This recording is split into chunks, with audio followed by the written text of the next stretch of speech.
You know, it's not often that something comes into the Fortress of Tankitude that just straight up intimidates me. Something that just leaves me baffled as to what the heck to do with it. But it does happen on occasion, and this, my fellow chair gangers, is just such an occasion. And that's because in this video, we'll be taking a look at MSI's WE65 Mobile Workstation. And the reason this whole thing is intimidating to me is because I am definitely not the target audience for this thing. The WE65 is aimed directly at professionals who use professional tools to do professional things, often in very professional settings, and it's all just very professional. Professional things like engineering, manufacturing, simulation, design, and content creation, just to name a few. It's also certified by 90% of the leading ISVs or independent software vendors according to MSI. And even though I'm not the kind of person who could fully take advantage of everything this thing has to offer, I know a lot of you out there really can. So let's just get into the review. And where better to start off with than looks, since that's like the first thing that can either win me over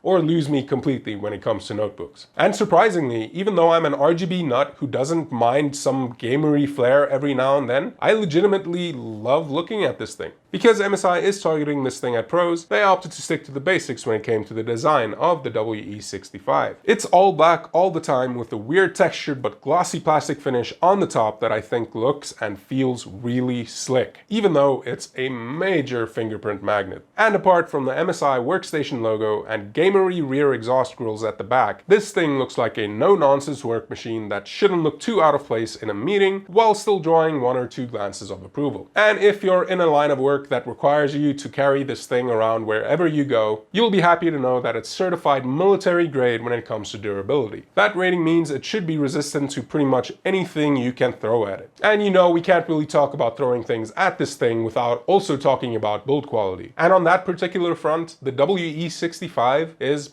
okay. It's not one of the lightest notebooks ever at 2.23 kilograms, and it's not the thinnest either at 2.7 centimeters, but it is a sturdy boy. It never really felt fragile like most of the notebooks I've used. That being said, the almost all plastic body does make it feel a little less premium than other notebooks that have a more like metallic design to them. The build quality here definitely isn't bad.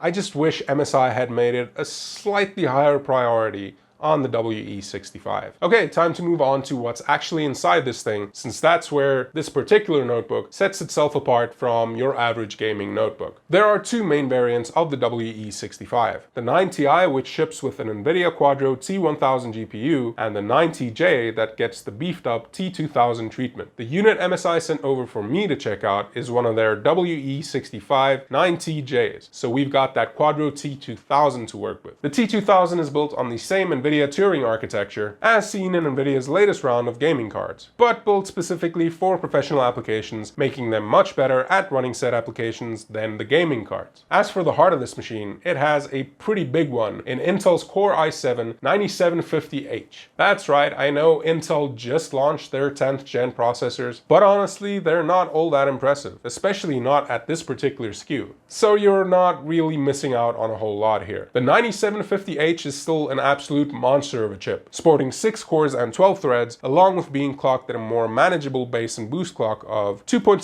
GHz and 4.5 GHz respectively. Feeding the CPU in our configuration is 16 gigs of DDR4 clocked at 2666 MHz, though you can boost that to 64 GB if you need more, and you can even pop in some ECC memory if that's your kind of jam. The WE65 lineup also offers a bunch of different storage options thanks to slots for a single M.2 along with a single 2.5-inch SATA bay. Unfortunately though, the configuration MSI sent me only included a single 1TB HDD. Yes, just a single HDD as a boot drive. Why do you hate me so much, MSI? Did I do something wrong? Did Lucky not get enough camera time or something? Why do I deserve this? Anyway, luckily, there are only like 2 configurations here in South Africa that don't ship with an SSD boot drive, and 0 configurations in the US as far as I can tell. But still, make sure you're getting a configuration that ships with an SSD, or at least buy one as soon as you get it, because this is 2020 after all. And this is a review video, which means we actually have to see what this thing can really do with the run of a few benchmarks. Now, if this was my usual kind of benchmark run, I'd throw as many games as I have straight at this thing and see what it can do. But this particular benchmark run is going to have to be a heck of a lot shorter, since the Quadro T2000 we have here is a workhorse, not a game horse. It's not a game horse. With that in mind, the first benchmark I threw at the system was Cinebench R20, just to see what Intel's impressive 9750H is really made of. And turns out it's made of some pretty impressive stuff, with a multi-core score of 1924 and a single-threaded score of 388. Next up, just because I personally wondered what gaming would be like on a system like this, I fired up a run of Unigen Superposition on medium settings just to see what it can do, and I was actually pleasantly surprised with the system averaging 52 FPS with a 1% and 0.1% low of 52 and 50 FPS respectively, along with an overall score of 74/47. Basically, if you wanted to game on this thing, you'd be getting about the same performance as you would with the GTX 1060 6GB, which is actually pretty friggin' good, all things considered. But hey, hold up. Why are we talking about gaming? Let's get back to business. And back to business we go with our final benchmark in the form of SpecView Perf 13. Now, I'm very unfamiliar with this particular benchmark, so here are all the results I got. 3DX Max got an average of 104 FPS. Katia or Cat-IA, I don't know how to pronounce that, got 153 FPS. Creo came in with 113 FPS. I have no idea what Energy is, but it got the lowest score of only 18 FPS. Autodesk Maya got an average of 116 FPS. Whatever Medical is got 54 FPS. Showcase got 43. SNX got 177. And SolidWorks averaged around 106 FPS. Now, I unfortunately have no idea whether any of those numbers are actually good, but my gamer brain tells me that if it's above 60 FPS, then it's pretty good. And I only saw like 2 or 3 benchmarks that got under 60 FPS, so I don't know. Please feel free to tell me if I'm an idiot in the comments down below if that is not the case at all. Or, you know, you could hit like and get subscribed and just say something nice. Now, while it's not technically a benchmark, I did use the WE65 for the only professional applications that I do use, which includes Premiere Pro, After Effects, and Photoshop. And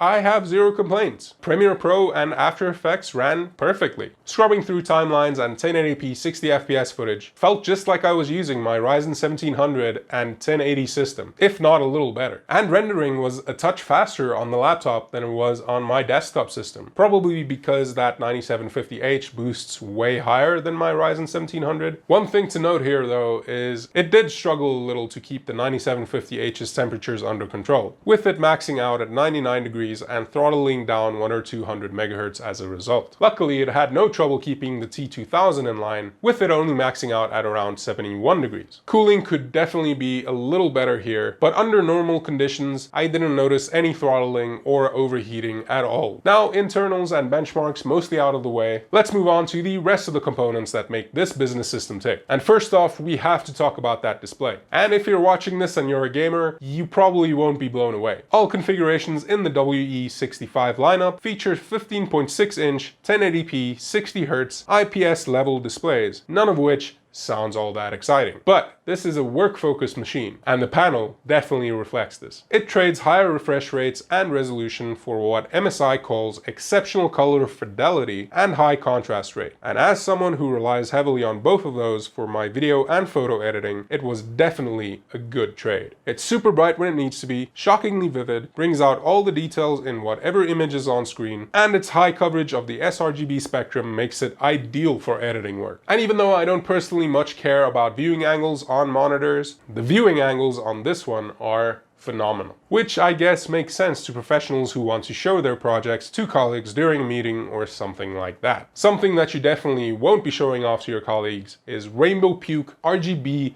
keyboard backlighting. And that's because MSI kept things simple on the WE65 with just a simple white backlight with adjustable brightness. And the keyboard itself is actually pretty good for a notebook. I mean, sure, the keys feel a little mushy just like they do on pretty much any other notebook, but they have a decent travel distance to them and have just enough resistance. And scripting this entire review on it was actually kind of pleasant. They're also super quiet, which is ideal for pretty much any work situation, including meetings and all of that stuff. Moving on to the trackpad though, we have a bit more of a mixed bag. Trackpads are rarely ever perfect, and sadly the WE65 is no exception. I really like the feel of the textured plastic of the touchpad, and the left and right click buttons are satisfyingly clicky and responsive, but the trackpad itself just doesn't feel as responsive or accurate as I'd like it to be. Moving the pointer to the exact position I wanted it was actually a bit of a pain in the butt, and took far more repositioning than I had ever expected. And just small precise movements in general, no matter what I was doing, it just didn't work. But as annoying as all that is, my work and the work of other professionals in other fields pretty much require the use of a mouse anyway,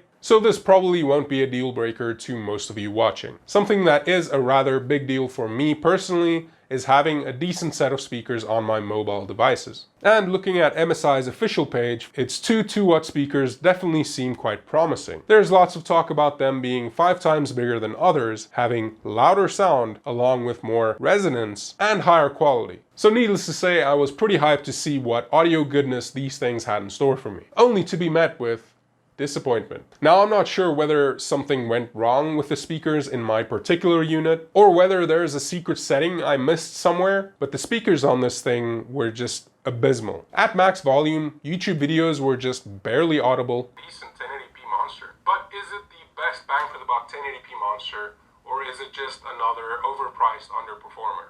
Music was a bit louder, but sounded really tinny.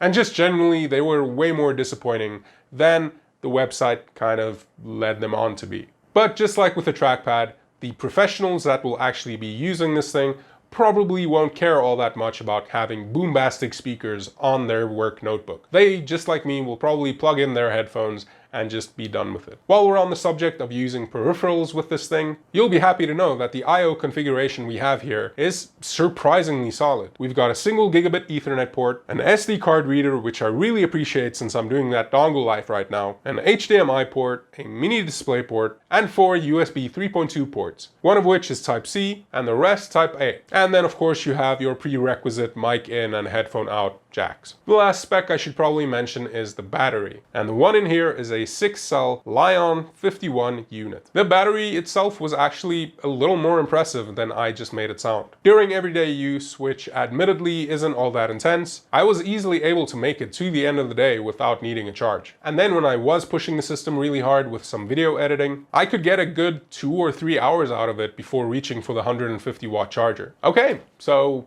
conclusion time. I knew nothing about mobile workstations going into this review, and I still don't know enough to know for sure whether the performance on offer here is anything to write home about. So I'm relying a bit on the professionals watching this to help me out on that front. But I do know a thing or two about notebooks, and as a notebook, plain and simple, the WE65 is okay. There were quite a few things that I would have liked to see improved, but those are balanced out by just as many things that I think MSI did really well here. Something else that I do actually know a little something about is pricing. And that's where the WE65 9TJ seems to shine the brightest. The lowest price I could find for a similarly spec'd version of this workstation was $1,900 or 31,999 Rand, while the closest price competitor comes in the form of MSI's own WE75 9TJ, which is currently listed at $2,000. The closest price competitor I could find that wasn't from MSI was Lenovo's ThinkPad P73, which is selling for around $200 more at $2,100. So essentially, it looks like MSI's WE65 isn't exactly the most perfect workstation with these kinds of specs. But the thing is, it doesn't really have to be,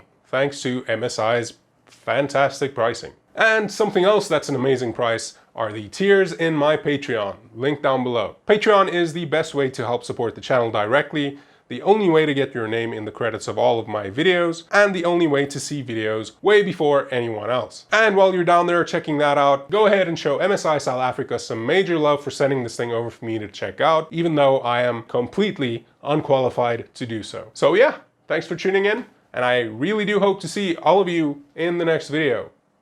Okay? Is that a deal? Bye.